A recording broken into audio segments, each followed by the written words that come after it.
Hello and good evening. It is election night in the big town.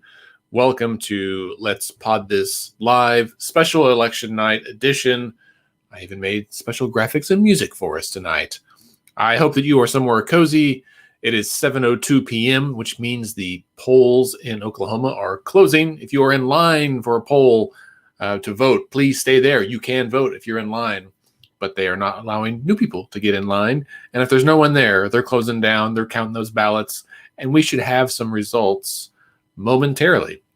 Joining us right now is my two co-hosts. As always, you know them well, Scott Melson and Bailey Perkins. Hello to both of you. Hello, Andy. Is it over yet? It's just begun. Is it over yet? There's one of the group threads I'm watching. It's like all this particular thread is all like activists and like people that have worked on campaigns and whatnot, and they're like, people talk about how election night is fun. Like, who thinks this like mind-numbing anxiety is fun? I mean, sometimes I do, but not when I care about the results, right? Right. Well, and that's so true, Scott, especially as a former campaign worker. You spend hours on hours, especially like the closer you get to election day, the less time that you sleep.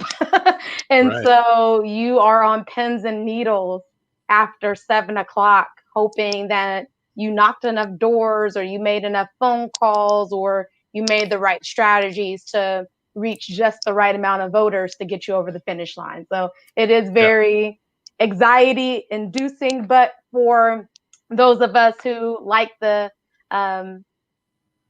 be spectators of democracy and seeing the things that are going on, it is a fascinating time, especially now with historic number of people voting. So, and not just spectators, but active participants in the process in a whole new way. Absolutely. Yeah. So I've got one piece of breaking news. The New York Times, with 0% of precincts reporting, has called Oklahoma for President Trump. I meant to put that. I didn't see that coming. On the live blog. So viewers, if you are watching us on Facebook or YouTube right now, we're actually doing a live blog on our website as well. And I will find, and while we're talking here, I'll drop the link into the chat here so you can check that out as well. Effie Craven, or excuse me, Effie Rourke now, is still holding down the conversation, the live blog, and has dropped in a really excellent meme featuring Michael Scott from The Office. So well done, Effie. She can join us for the video. So yeah, they have called the race in Oklahoma for President Trump and for Inhofe, apparently, both of which were expected. Oklahoma is not a state that is necessarily in play at the national level. However, the reason we're here tonight is to talk about some of these local races. You guys, a bunch of stuff happened today, I guess, with the Oklahoma County, right? We talked about that just last week on the podcast. And today, it was today, right? Am I crazy? It was yesterday where they had the meeting. Okay. So yesterday, so we talked about the jail trust, right? We went into all kind of detail about that. So they got like $40 million. What did we say it was? $40 million, $42 million? Something in the millions. A majority, like 90% of the funds.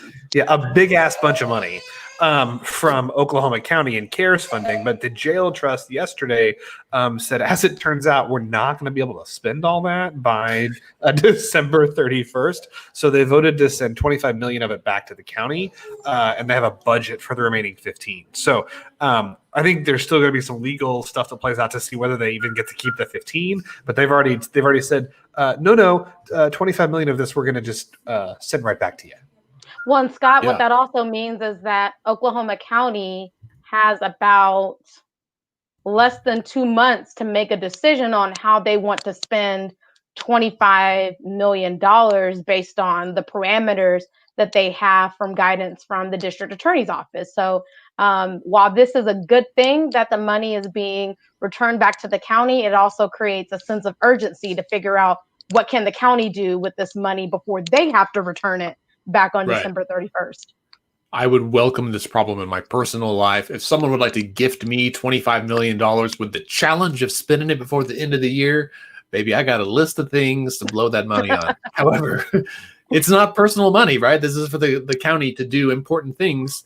And part of the deal is that I think the jail trust, right, was supposed to come to them with a list of projects on which to spend the money. And it was just like, well, here's some ideas. And they're like, we need a very concrete budget. And they couldn't get it together. And so they're like, well, just screw it, take it back.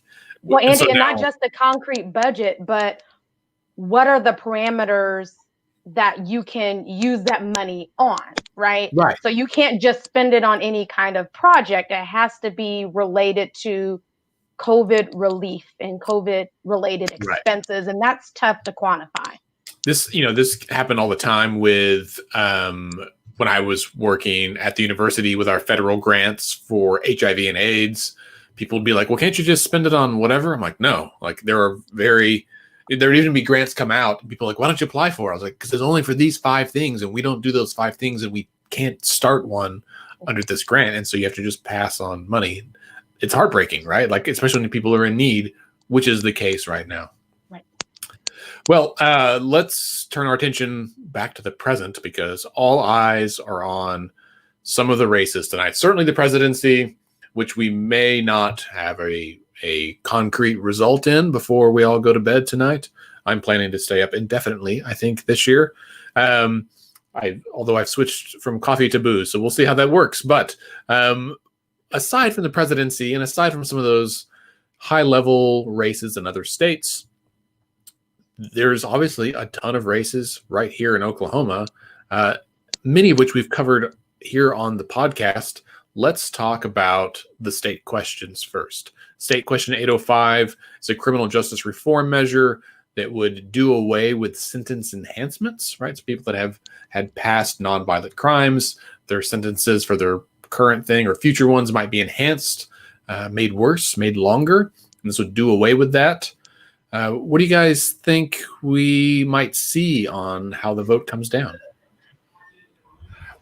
I think I don't have any data on polling on this. I feel pretty confident though. My gut tells me that it's going to pass. I say that one because recently Oklahoma had a strong record on criminal justice reform and being in favor of it and feeling like I think the idea that we incarcerate so many people without any measurable effect on crime has really kind of started to take root with our citizens, and they want to see that change. I think they've also kind of started to notice how much money we spend incarcerating people, and when we continually have these budget crunches that we face year after year after year, I think people see this as a place where we could maybe save some money. But then from kind of just a practical politics standpoint, there was a really well done, I think, well funded and well organized campaign for yes on 805, and it wasn't until like the closing days towards the election where there was a no campaign. And I don't know this, but my assumption is that that's because there was maybe some polling that showed that it was popular. So, obviously that's my gut take. For whatever it's worth, it's completely not data driven. It's just my guess for the 805 campaign.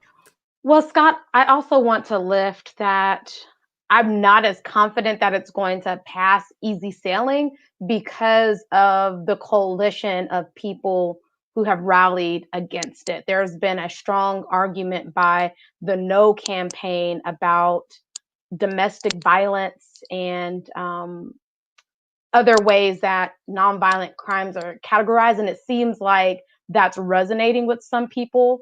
And then, of course, when you get law enforcement behind something, those who are the tough on crime, who have the tough on crime worldview, are going to align with that point of view.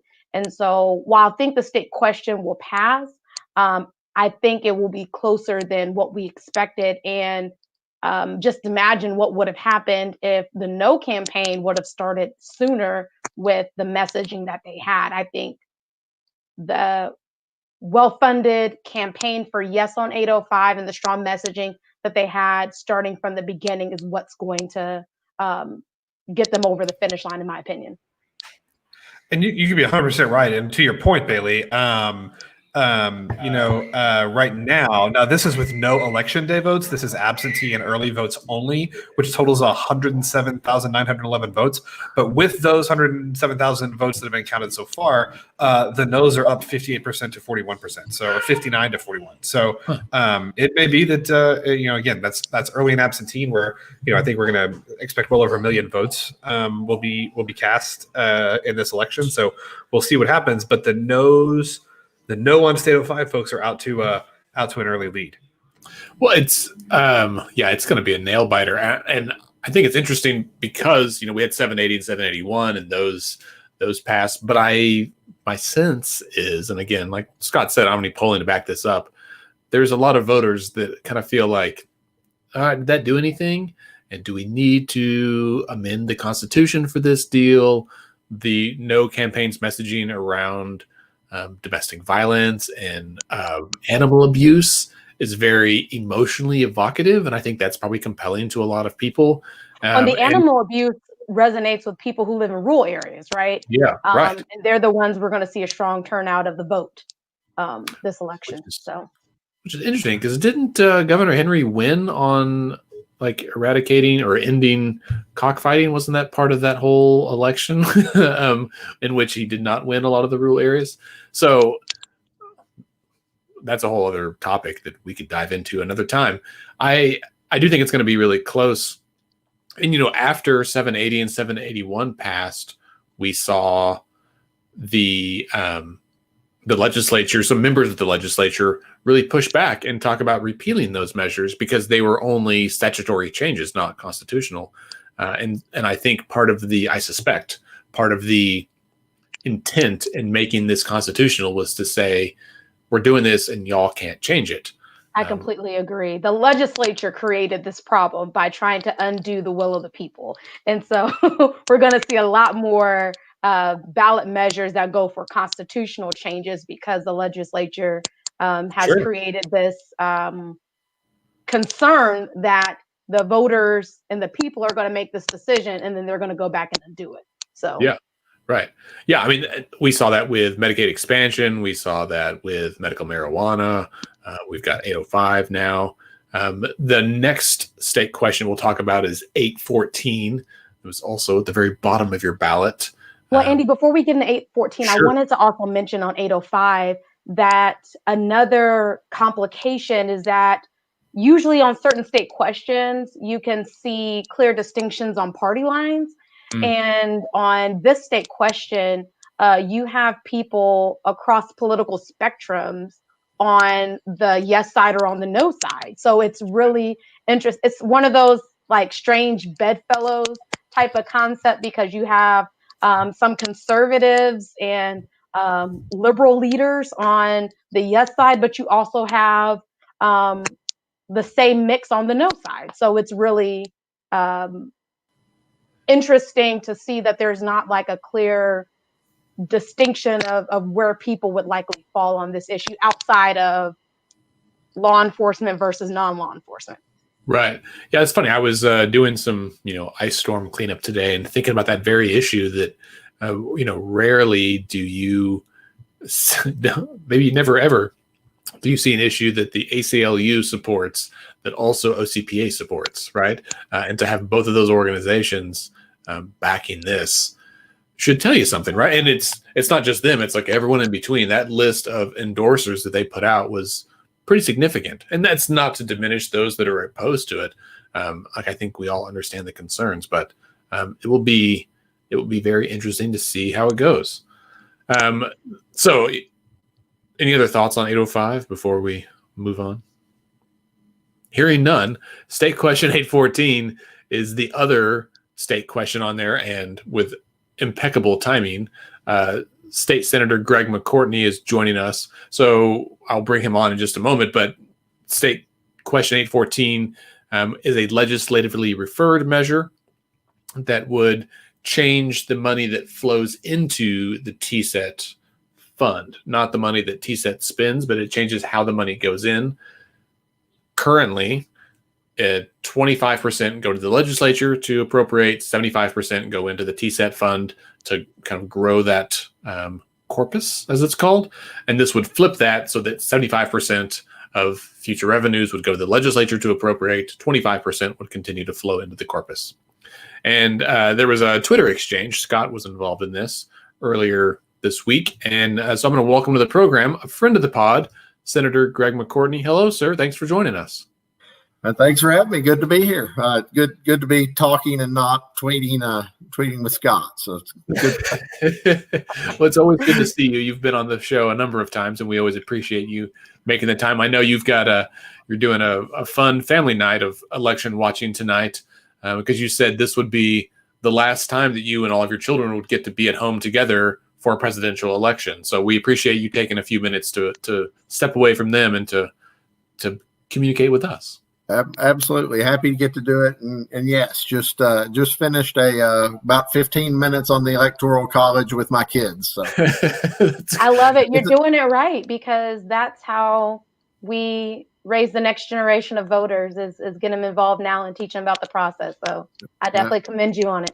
Well, thanks. It's I'm much more excited about it than them, I believe.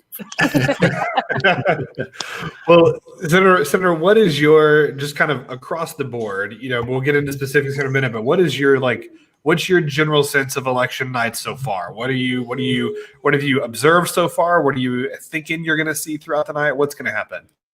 I watched a little bit of the national polling, and it's coming in. It looks like it's going to be a really long night nationally. I'm really anxious to see in Oklahoma what the turnout, how does that change everything, and who are those people? Where in the world did they come from? And so I feel like if you don't add all of the new voters, that we had a really good feel for what was going to happen tonight. CD5 is going to be close. We just, but now, you add in whatever it ends up being, say 25% of the vote ends up being people that we didn't expect to see. How does that change it? It's absolutely fascinating to me. And it kind of just on the backside or the inside of a campaign, I mean, we have a really good idea of who will and will not vote on election day. I mean, we go in and you would be surprised when those politicians knock on your door, they know who they're talking to. They know things about you. It's not just like accidentally they randomly showed up at your house. They showed up because there's a reason that they believe you're going to vote. And if you watch them, they'll probably skip the next 3 houses before they knock on the next door. It's a science. The turnout has messed up our science because a whole bunch of people voted that all those mail pieces that annoyed you, all of that stuff, they didn't get it. They didn't get the mail. They didn't get the message. They didn't get their door knocked. So what in the world were they thinking when they went into the box? We don't know. Senator, what do you think led to this increase in turnout? I know I was one of the folks who thought, well, since we had a record number of people vote absentee, we won't have as many turnout on election day. And I was clearly wrong with looking at all of the images across the state of the long lines, and then even myself waiting an hour and a half to go vote. And so what do you think led to more people participating this time? I don't know. I mean, the easy answer is that you either love Trump or you hate Trump. And so either way, you're going to go vote. If you love him, you're going to go vote for him. If you hate him, you're going to go vote against him. And I mean, that to me is the easy answer, but I don't know if that's really the answer or not, but I don't know what else it would be. I mean, especially here in Oklahoma, I mean, to be honest, my ballot was pretty boring. I mean, the state questions didn't drive a lot of people out. I mean, we don't have, Medicaid expansion, state question, marijuana state question. Those things drove people to the polls. The 2 state questions we voted on today, there were very few people who woke up this morning and thought, I can't wait to go vote on 814. I mean, nobody thought that. So it's got to be Trump. I mean, that's the only logical answer. Well, and to your point, one of the things that I mean, like we do this every week. I'm not going to say that I'm the most politically engaged person, but I mean, I'm pretty into it, And so, I mean, today my ballot was pretty boring too. Except we mentioned this some on Twitter. Like 814 was the one that like I had not made up my mind how I was going to vote on 814. Until I got to even driving to my polling place, I was like, what about this? What about this? My brother called me and he was like, my brother was like, hey, what's these state questions? What's the deal on the state questions? And I was talking to him he was like, 814. He's like, it seems like maybe a yes, but then I saw some of the people that are for it. So that made me think maybe a no. And I don't know. And I was like, I don't know, bro. Here's my thinking. So, I agree with you. I think that it's probably true that the state questions. Then half of the money that comes into the state is actually appropriated by the legislature. Yeah, seems like about 4 to 5 billion or so, but in comparison, it's not a lot. Right? Yeah, like 8 billion or something. But which is a lot of money. But when you look at everything the state government does, the truth is a lot of it does not go through the legislature for reasons like this, right? That includes some of the money from TSET that does not go through the legislature for appropriations. And that's a double-edged sword in my mind, and you can protect funds to go to a certain source. The problem is that we often find ourselves needing more money for other projects, right? For teacher pay raises, for Medicaid expansion, for any number of things, dealing with global pandemics, whatever it is. And then the legislature has to face a very difficult decision like you did a few years ago how do we get more money? And the government has one way to get money, and that's from taxes, right? And to raise taxes, it is extremely difficult in Oklahoma because of another state question that passed 30 years ago. Or cutting services. Right. Yeah. It's that doesn't bring any more money in. That just, yeah. Also freezes up money. So. Yeah. So, Senator McCortney, how big of an issue is the budget going to be in 2021? It'll be the entire fight this year. Nobody knows the number. COVID has everything up in the air. We've actually seen in our state that our budget's not as bad as a whole lot of other states around the nation because we were one of the first states to open business back up. Our COVID numbers are some of the worst in the nation because we were one of the first states to open business back up. So it is, again, it's another double-edged sword. So do we have to shut down again? I mean, that's a huge, huge question. If we do, then the budget is just unimaginably bad, for sure. Right now, it's just bad. It'll get really, really, really bad if we had to shut down again. Well, and I want to make sure that our watchers or listeners, for however people are receiving this evening, know that you're one of the most important folks in the Capitol when it comes to healthcare, because of the position you hold in the Senate. And so your perspective is really important, especially on the conversation of what happens after 8/14. And so I'm curious, even with the budget picture, what do you think happens should 8/14 go down and how we fund Medicaid expansion?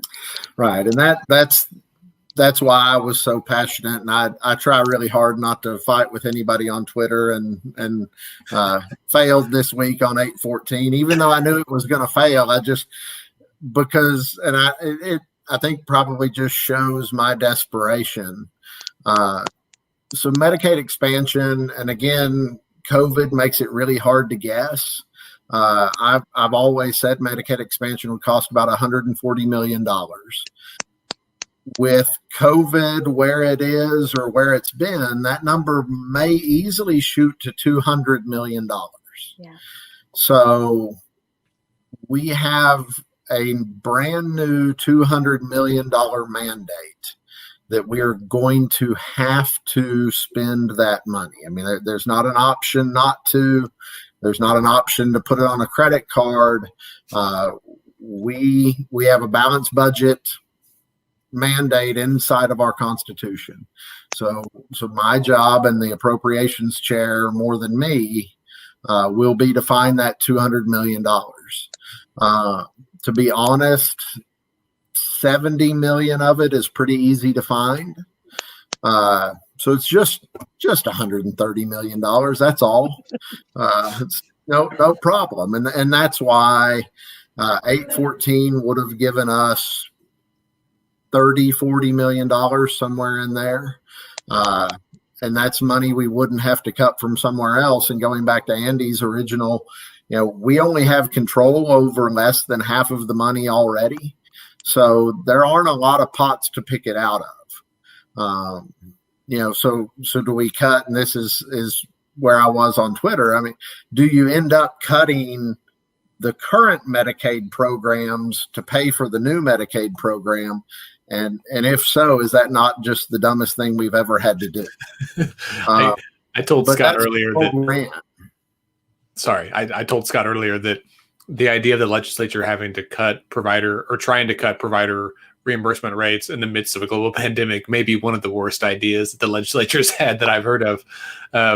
But as you pointed out, there are no good options on the table. And for a scenario where you were, the conversation was about, okay, how many more people do we expect will sign up for Medicaid once we expand it, and trying to gauge what that growth of the cost would be. Right in the middle of that, bam, a huge pandemic that decimated the job market, particularly for folks that were already on the lower end of the income spectrum. And suddenly even more people are eligible for Medicaid and may have lost healthcare otherwise.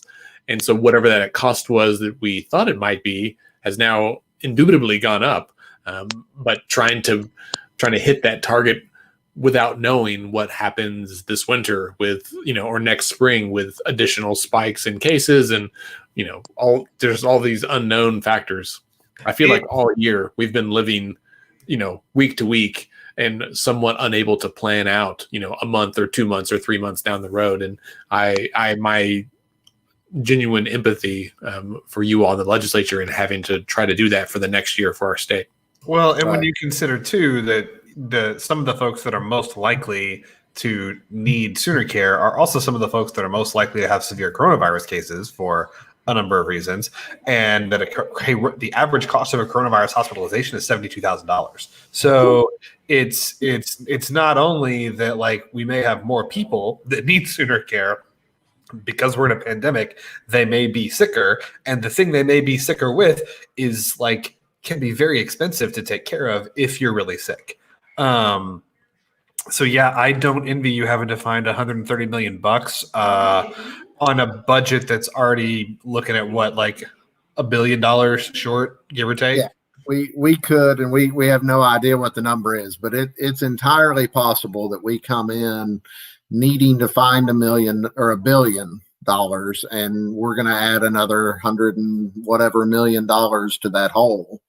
And so then, everyone's going to cry, you can't cut education. You can't cut education. You can't cut Medicaid in the middle of a pandemic. And you start to ask the question, well, what is it that we can cut? And that's why I was so desperate to see 814 pass. And I would say too, we didn't. I would say we didn't fight on Twitter. No, we didn't. We had a discussion. No, we did not. It was very civil. It was very, but I try not to engage on Twitter, and I did engage, but no, we didn't fight. It was very, very nice. I mean, it ended up with me coming on the show and talking to you today, so it was great. We're so grateful to have you. Sorry, go ahead, Bailey. Well, and I was going to say, Senator, you were there even a few years back when we had the revenue crisis and we had to make the tough decisions on how we were going to raise revenue to increase teacher pay and to stabilize our budget. And so now we're in a place where you're having to think through, and another scenario of us being back to square one, to where we had already cut, the fat to where we're on the bones of the state. And so now we're back to that point where we're back to the bones of the state. So it's a tough scenario. It is a very, very tough scenario, to say the least. Yeah. Senator, I appreciate your time. I know that you have some family stuff planned this evening, so we won't keep you too long. But I just, again, want to appreciate you coming on the show tonight and having the conversation. I was going to joke that there are a few folks in our local Twitter community that we often will say should not be allowed on Twitter after 9 p.m. You are not among those, but you can always tell when you're like, oh, they shouldn't be on tonight. They're gonna say something they regret, or that I regret they said. And so thanks for not being one of those people. But thanks again for being on the show. I appreciate it. It was great to come on. You guys do some great stuff, and so it was fun to get to chat, and it'll be fun watching. I'll go start refreshing the screen like crazy for the rest of the night and driving my kids crazy. You and us both. Yeah. Yes. Oh, y'all have a good one. Thanks for having me on. Thanks, Senator. See y'all. All right. Well, thanks to Senator McCourtney for that. He's always very amicable. Scott, do you remember, I guess 2 years ago, when we helped kind of co-host that gubernatorial debate at OCCC that the high school students organized? Yeah. And we're just walking through the lobby, and Senator McCourtney, that may have been the first time he's on the show. I think it was, actually. He just stopped me as we walked through and was like, yeah, I'll go on. And so we just stood there holding microphones in the middle of this crowded auditorium to let him be on the show. And it was interesting. So also I always appreciate hearing the rural perspective, because all three of us live in the metro here, and it's easy to get in your bubble, right? And Senator McCourtney, Representative McIntyre, former Senator Griffin, folks like that have come on the show helps us, I think, present a more well-rounded perspective on life in Oklahoma. Completely. Well, and they're also great lawmakers who are thinking critically about the policy issues. And when they talk to you about the issues, they're going to be transparent. And so that's one of the things I appreciate about Senator McCourtney and Representative McIntyre, is that when we have them on the show, they're going to give us the real. Yeah, I will say I haven't asked him yet. Next time I'll ask him. Senator McCourtney he's a minister, right? And so I wonder at what point in his life he thought, I'm going to go to seminary and be a pastor, and then also, kind of be the head of Medicaid expansion and medical marijuana for the state, in organizing the policy around that. That was probably not in the cards for him. And that gives me some solace when I end up doing crazy things that I did not see in the cards, to know that I'm not alone out there. He has a very well-rounded portfolio. That's a good way to say it. Scott, I know you've got multiple monitors or screens up. Are there any results of note that we should discuss while we've a couple interesting things. So looking at state questions, for state question 805, the no's are still ahead. However, with about 15.5% of precincts reporting, the gap has narrowed considerably. So for state question 805, which is the criminal justice reform proposal, no's are up 52.3 to 47.7, and that's with 340,549 votes tabulated. State question 814, it is a struggling. It is down 58 to 42. And that's with 336,000 votes that have been tabulated. There's, I think, only one congressional race that is probably competitive this cycle, and that's the race for CD5 that we've talked about here on the show, that we've also talked about on our also talked about on our live blog, is one of the most expensive races in the country right now. Again, this is interesting. So this is with no election day votes. This is early voting only. 106,000 to 106,133 absentee and early votes. Congresswoman Horn leads State Senator Bice 62.2% to 37.3%. Again, there is no election day tallies there. That is only absentee and early votes. Which I is think probably it's also expected, right? important to note that for early voting, Kanye West has received 810 votes of Oklahomans. I mean, can we throw those people in the same bucket as the people who aren't allowed to be on Twitter after 9 p.m.? The people who voted for Kanye, can they be banished to the same place wherever people go who aren't allowed to be on Twitter after 9? I mean, I've got a weird itch and I can't reach it. So sorry, viewers, if this is a weird yoga exercise. But I will say, like, I kind of get it, right? Like, I understand not being thrilled with either of the two major candidates and being like, man, I guess I'll just vote for this guy. Now, and he has name recognition, right? So if you're like, you're a first-time voter and you're like, I know this name. Like, right. As opposed to Joe Jorgensen or someone that you may not know their name, Rocky, whatever his name is. But there are, and this is a kind of a plug for future research viewers, there are structural changes that could be made to our election process so that third, fourth, fifth party candidates have a better shot, right? So maybe not Kanye for various reasons, maybe not Joe Jorgensen for various reasons, but things like ranked choice voting, open primaries contribute to a fairer, more equitable election process where every voter's vote counts, right? So where you can say, like, I don't love this person, I like this one more, but I don't think they're going to win.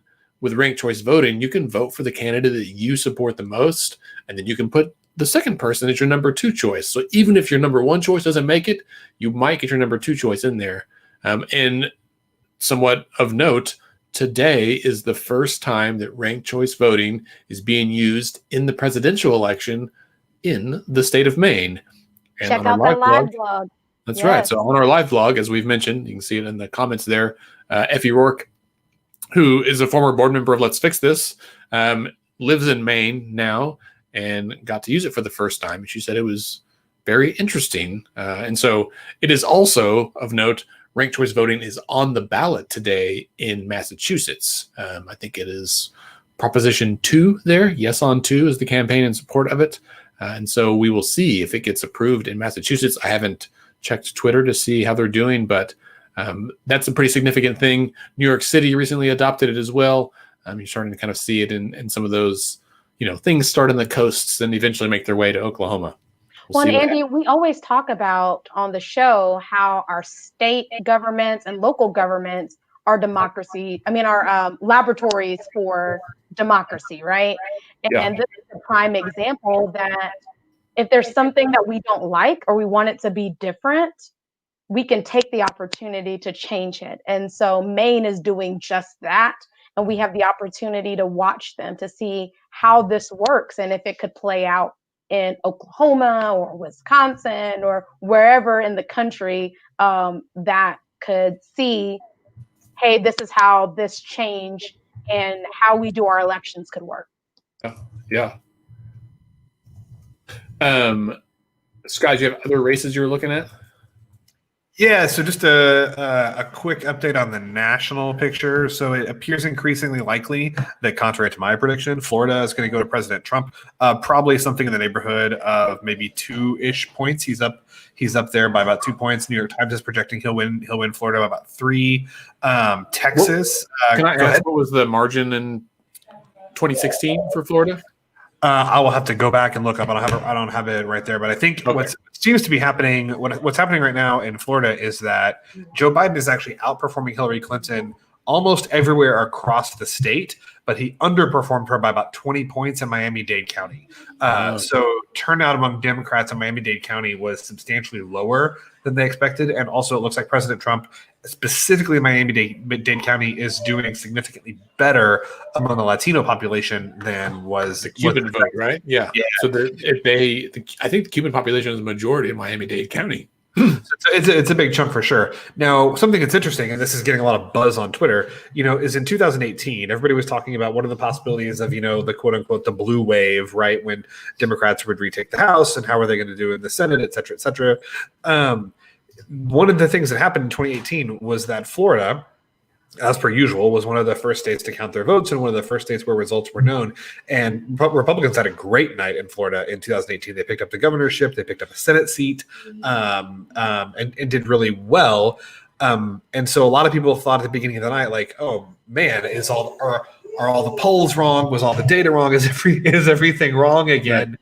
And what happened is that it turned out that actually in 2018, Florida was an outlier. And as you moved across the country, the results were pretty much in line with pre-election expectations. So one of the questions is this a case of like a systemic polling error across the country?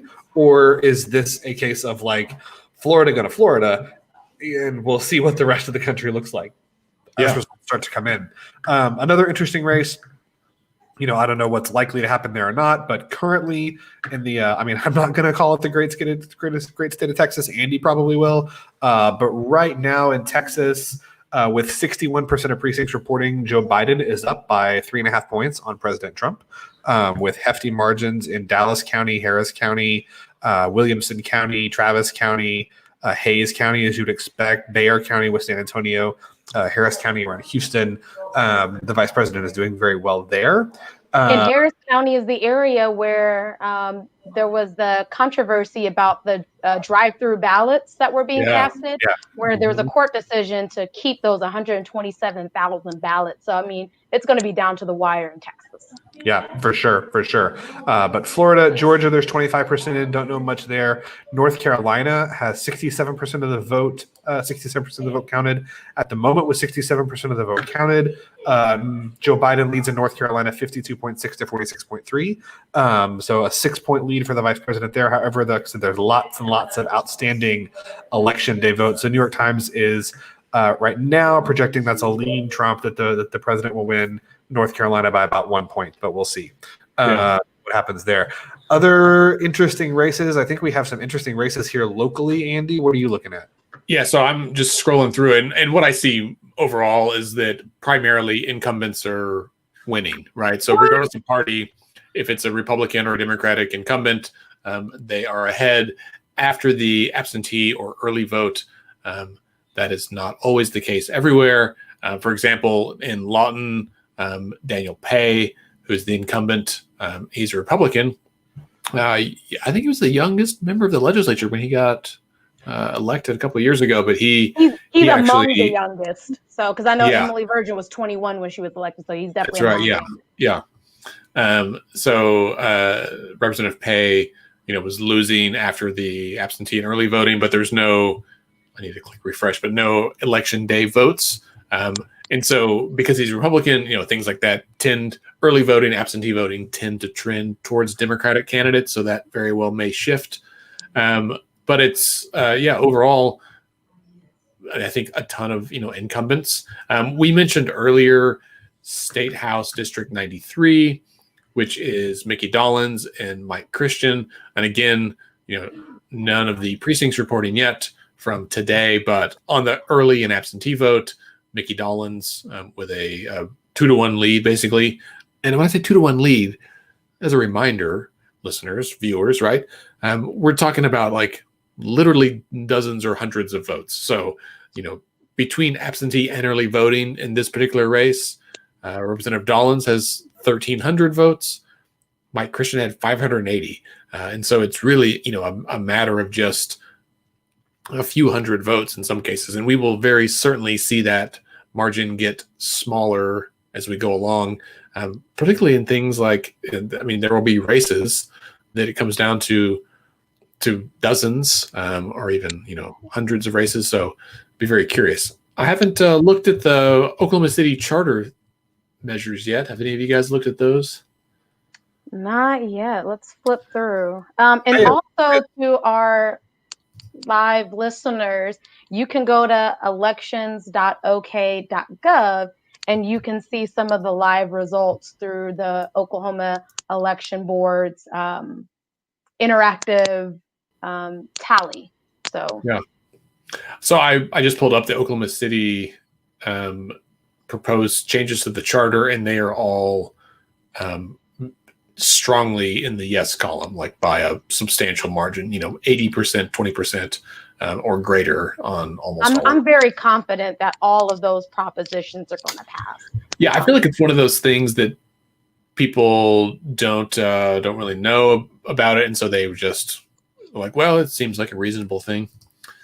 Well, but for even those who are informed, I mean, there wasn't anything controversial, because typically, if there was something, you'd see like a campaign or anything against, the measures. And so for all of the leaders in city government, I haven't heard anyone say, here's why I'm concerned about this question.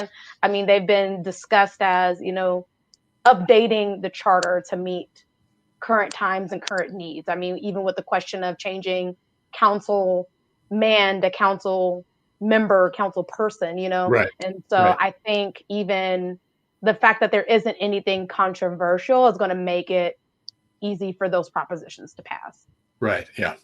So Bo Broadwater, friend of the pod, asked for updates on some of the county races, and so I am pulling those up. I didn't realize the website breaks down like even the state and nationwide races by each county, so you could flip between and figure out how many votes for Kendra Horn came from Oklahoma County versus Pottawatomie County. For Oklahoma County Clerk, again, this is all early and absentee voting. We don't yet have. Well, it's kind of late to not have any of the day of. Any minute that data is going to drop. That means there was a lot of people at the polls even in the evening. Yeah, that's right. That's right. So Christina Chikarovsky is up over David Hooten for county clerk. Waylon Cubitt is up over Tommy Johnson for sheriff. Charles DeCoon is up over Rick Warren for county court clerk. Charles DeCoon ran as an independent for something last time. Treasurer. That's right. County treasurer, yeah. Spencer Hicks up over Brian Mon for county commissioner, District 2. And voters keep in mind that these are all still just early voting numbers, not from precincts. That's right. None of that is from today. It's going to be a while before we get precinct updates. Yeah. I feel like we usually have results by 8 o'clock, right? Like for some of those, maybe they're busy scanning all the things, and if we don't get it here in the next few minutes before we end the video feed, then we'll certainly discuss it on the live blog, which will continue. We just didn't want to have to sit here and talk for 7 or 8 or 11 hours, because that's just a bad idea, and lots of just all eyes go bleary eyed. It does. I gotta say, my friends, it sucks having to do this virtually and not get to do it in person. We've had some very fun in-person events, and I wish that was the case. Maybe next time, right? We had big plans for another election night show this year, and then we all have to stay home. So here we are. It was going to be so great. We'll just plan more for 2022, right? For whatever that looks like. Well, but it's interesting because there are some watch parties apparently still happening in the midst of a pandemic. So yeah, that's curious. Scott just posted in the in our live blog the lineup. Thank you. Yeah, the Horn for Congress watch party. So they do have a some of it an in-person watch party at the Tower Theater, but there's only about 30 people allowed in person. It's socially distanced, masks required, all those sorts of things. The vast majority of this is going to be virtual. The speaking lineup is there. Congresswoman Horn is actually the only person speaking in person. The rest of the speakers will all be virtual via Zoom. Probably her intimate campaign staff. I was going to say, for this photo that you pulled from Twitter, it looks mostly like a media setup, right? And then with a podium. So Yeah, and then of course the GOP watch party is in Edmond, and it's, I guess, the pandemic isn't happening apparently from what we're seeing on. I mean, they expect hundreds of people there. They do. Well, it's the same thing with the White House, right? Isn't Trump holding a deal in the East Room? Yeah, well, one of our local intrepid reporters from KOCO asked them about mask requirements at the GOP watch party, and they said, and this is a quote, this is an on-the-record quote, said, "No, we're Republicans. That's a Democrat thing." So that's where we're at on COVID. All right. And with that, 2020. Yeah. Unfortunately, COVID is not a partisan thing. So COVID don't care if you Republican, Democrat, or none of the above. Virus doesn't have voter file access. There's no checking. Oh, my apologies. I saw the sign in your yard. I was going to infect you. I will say I just clicked refresh, and I don't know if this is new from before, but CD1 up in Tulsa, Kevin Hearn is the incumbent, and Kojo is the Democratic challenger. It has been very close. It still is close, but to illustrate what we discussed earlier, that the in-person today election day votes will go substantially for Republicans because there are, I mean, it's like 2-1 registered Republicans in the state. So it's kind of expected. So while Kojo had the lead from early and absentee, once election day, they're only like less than 3% reporting. It's breaking like 5,000 for Hearn, 1,000 for Kojo. Now we got a long way to go, but I would imagine that trend very well may continue, and we'll kind of see what happens there. But that's a pretty substantial shift in that race, like that. And one of the other differences too is that it's in the heart of Tulsa, is in that district. Yeah. And so Tulsa is a pretty, I'm not going to say blue area, but it's a pretty purple area. And so. Isn't it like downtown urban core, as they say? Absolutely. So not necessarily Tulsa County, but Tulsa. And I think there's a strong piece of Tulsa within CD1. And so that'll be an interesting race to watch. Now, with some of the other congressional districts outside of CD1 and CD5, it's pretty much guaranteed that the incumbent will likely maintain the seats. But because those have urban cores in them, those will be tighter races than the other congressional districts. Yeah, that's exactly right. Bailey, earlier on the live blog, we were discussing races we're keeping an eye on. As someone who interfaces with the legislature for your actual job all the time, I'd kind of heard some, I guess, pundits. I don't know. I think it might have been Representative Eccles actually the other day on Your Vote Counts, discussing that he thought in the House, right now the Republicans have a 76 to 25 majority, a 3/4 majority, and that they might pick up as many as 4 or 5 seats in the House. What are some of the struggles that having an 80% majority might actually contribute to for the Republicans in the state House? Well, there are factions that develop within political parties. So while it sounds like a good thing that one party has a strong majority, it doesn't mean that 80% of folks are going to have the same perspectives on all the issues.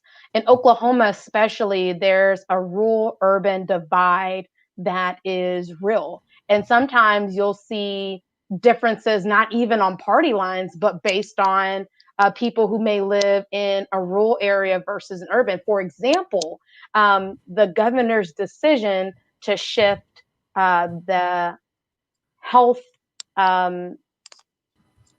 COVID center, all the words that were involved in Oklahoma Pandemic Center, the pandemic center, shifting that to Stillwater. You saw several Democratic and Republican lawmakers speaking out against that and figuring out how do you prevent that from happening because of the things that we discussed in a previous podcast that many of you can go back and watch our discussion on it. But that's an example of how all issues don't fall on party lines. They sometimes fall rural urban.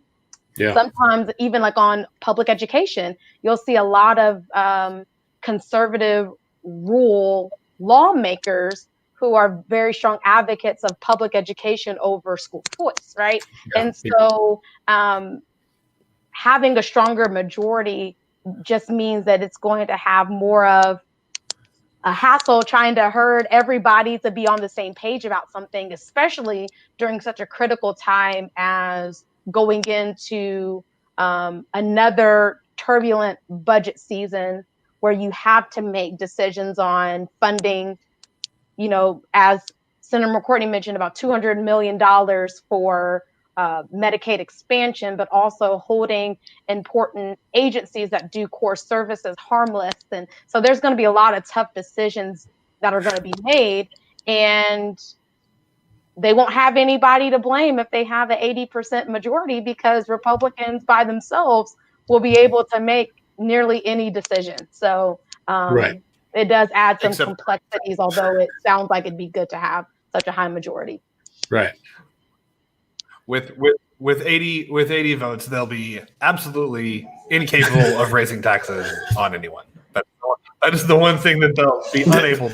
But that's, well, unwilling and unable are two different things, right? But that's what we saw a few years ago, right? There was that platform caucus, and then often they were, like, more morally opposed to tax increases, maybe for different reasons than rank and file Republicans, and so they would break and align with the Democrats. So the step up and step up plus and step up, to Harold Ham's Revenge, whatever those plans were called, like it was every week was a new plan. Save our state was our plan. And we have no idea what the ideological makeup is going to be of this incoming legislature. So if those 4 or 5 seats that are picked up are people who align with the what was the caucus name again? It's been that long for me. My brain is tired. The platform caucus. I was about to say the Freedom Caucus, the platform caucus. Yeah, the Oklahoma version of the Freedom Caucus. Okay, so my brain wasn't that tired.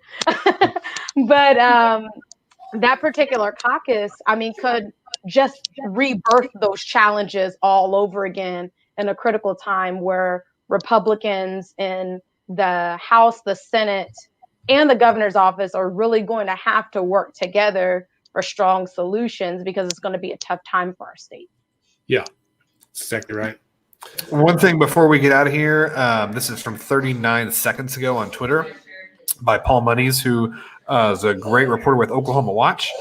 Polls closed at 7 p.m., but voters in Noble were still lined up out the door and down the driveway at the Noble Senior Citizen Center in Cleveland County. He's got a picture there. We still have folks voting and in line. So let's I think it can be a while before we know anything. But I think it's because we've got more people participating in our democracy. That's right. And voters, like I mentioned in the live blog, 7 o'clock just means the time that you have to be in line in order to vote. It does not mean that the polls close at 7 o'clock. So I'm so glad that Scott brought in that real life illustration, because if those folks decided, oh, well, it's 7 o'clock, I'm not going to be able to vote, that would have been lost opportunity for Oklahomans to have their voice heard in this historic election. And so for all elections going forward, remember, if you can get there by 6:59, get in line, because they have to allow you to vote. Yeah. Excellent. All right, friends. Well, it's 8:02 p.m. We've been officially on this live video for 60 minutes. So let's cut it out and go back to the live blog. Thank you, Scott and Bailey, for joining us. Thank you, Andy, for having us. Viewers, if you would like to continue this conversation and follow along, we will probably have a few adult beverages and may get a little punchy in our responses over on the live blog. That link is in the chat in the comment section on Facebook or YouTube, wherever you are watching this. Hope you follow along. We'll try to be informative and maybe funny. I can't promise either of those, but if we're going to deliver one, it'll probably be information. All right. You can subscribe to Let's Pod This, our regular podcast that we do every week on Apple Podcasts, Google Podcasts, Spotify, wherever it is that you consume your podcasts. We are there. Look up Let's Pod This or look up Let's Fix This. I think you can probably find it either way. Please, if you do subscribe, give us a rating. Tell your friends. We try to do a weekly podcast about Oklahoma politics in a way that is more approachable and less like highbrow than what you might find elsewhere. And we love to have regular folks be involved. That's how this all got started. Let's try to break down complicated things like state budget, TSET funding, education funding, all that jazz, in a way that you can take it home, tell your friends at the dinner table, man, you know what I learned today on this podcast? These three cool cats just told me all about the school funding formula and how you need a PhD to understand it. That's what I've heard. I don't understand it yet myself, but that's on my bucket list for 2021. Okay. Can I say one more thing? Yes, you may. So this is from Storm Jones about 20 minutes ago. Election officials at Church of the Servant in Oklahoma City say it will likely be between 10:30 and 11 p.m. before the last person in line casts their vote. So I have never heard of that happening before in Oklahoma. Right? That's a great thing. It is. I mean, I'm hats off, literally, to the people who are standing in those lines. The big deal of the reason that we have such long lines today in Oklahoma and around the country is ideally, at least part of it is that there's higher turnout. We'll find that out as the night goes on. But what we do know is that polling places across the country just spaced things out. So in many cases, there were fewer polling booths available. So as a line formed, it took more time to get checked in, temperature checks, all that stuff to get through. Scott, speaking of which, you voted in person today. What were there fewer things? Did they check your temperature? What was the protocols like? No temperature checks. They were all wearing face shields and masks. Masks were required. You were required to maintain social distance. They had an ample supply of hand sanitizer. They were cleaning. Actually, masks were not required. They were required. I saw people. The person that was standing in front of me in line did not have his mask on.